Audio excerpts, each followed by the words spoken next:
Cinema যেটা বললাম যে তল্লাশি পরোয়ানার ক্ষেত্রে যে কখন তল্লাশি পরোয়ানা ইস্যু করা যেতে পারে, এটাই তো বলা রয়েছে আপনারা যেটা দেখলেন, তাই না? আচ্ছা, তারপরে আমরা যেখানে দেখছিলাম কখন তল্লাশি পরোয়ানা জারি করা যায়, আপনাদের মূল বিষয় আপনাদের মেন বইয়ের সাথে দেখেন। এখন মনে ঠিক আছে? আচ্ছা, এই জাহাঙ্গীর এখন দেখো ঠিক আছে কিনা ধরছিলাম।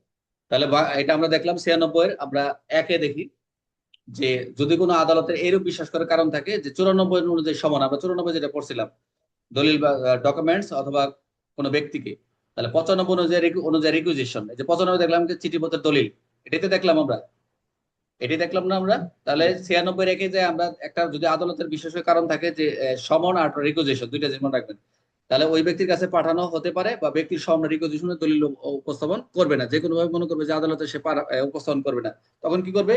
ওই দলিল বা বস্তুটি কার দখলে আছে আদালতে জানা নাই।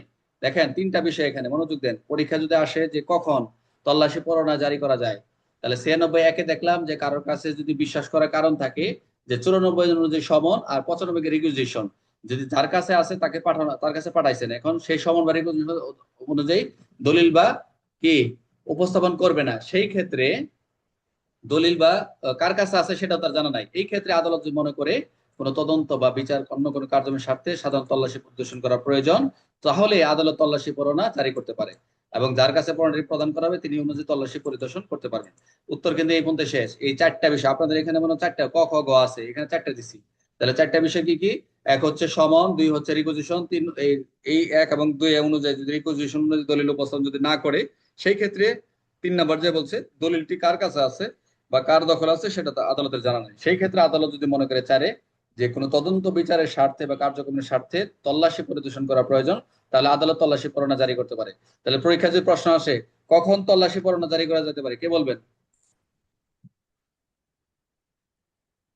কে বলতে পারবেন?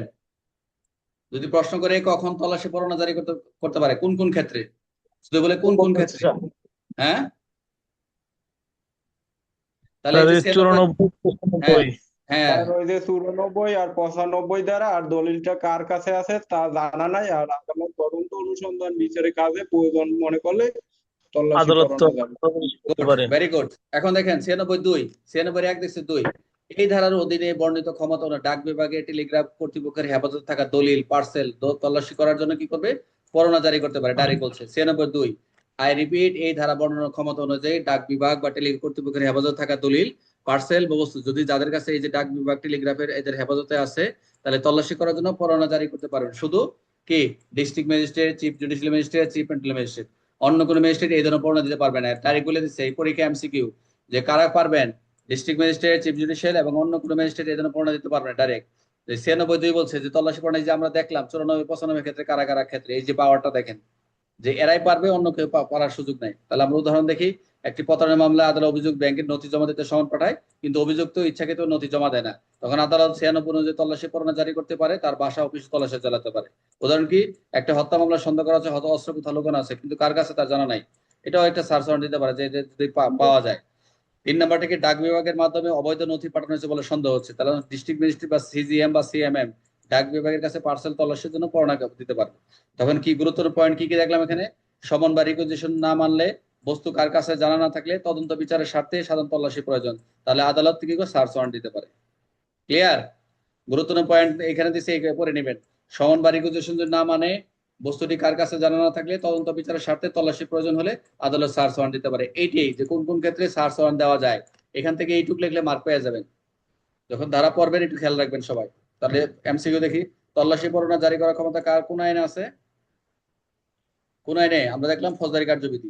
তল্লাশি পরোয়ানা কোন ধারা অনুযায়ী জারি করা হয়? সেটা হচ্ছে 96। 96। সমন অনুযায়ী সমন অনুযায়ী দলিল উপস্থাপন না করলে আদালত কি করতে পারে? তল্লাশি পরোয়ানা জারি করতে পারে। দলিল কার কাছে জানা না থাকলে আদালত কি করতে পারে? অবশ্যই তল্লাশি পরোয়ানা। তদন্তের স্বার্থে সাধারণ তল্লাশি করার জন্য আদালত কি করতে পারে? অবশ্যই সার্চ ওয়ারেন্ট করতে পারে। ডাক বিভাগের হেফাজতে থাকা তল্লাশি করার জন্য কে পরোয়ানা দিতে পারবে? যে কোনো magistrate, police officer, district magistrate, CGM, CMM, কোনটা? অবশ্যই সিজিএম, সিএমএম। 96 দ্বারা উদ্দেশ্য কি? তল্লাশি করা। সার্চ ওয়ারেন্টে কার কাছে নির্দেশিত হয়? অবশ্যই পুলিশ, পুলিশ বা সংশ্লিষ্ট কর্তৃপক্ষ। সার্চ ওয়ারেন্টের মাধ্যমে কি করা যায়? অবশ্যই তল্লাশি বা পরিদর্শন করা যায়। 96 অনুযায়ী কি বিষয় প্রযোজ্য? অবশ্যই তল্লাশি পরোয়ানা। এখন মোটামুটি ক্লিয়ার হয়ে গেছেন, তাই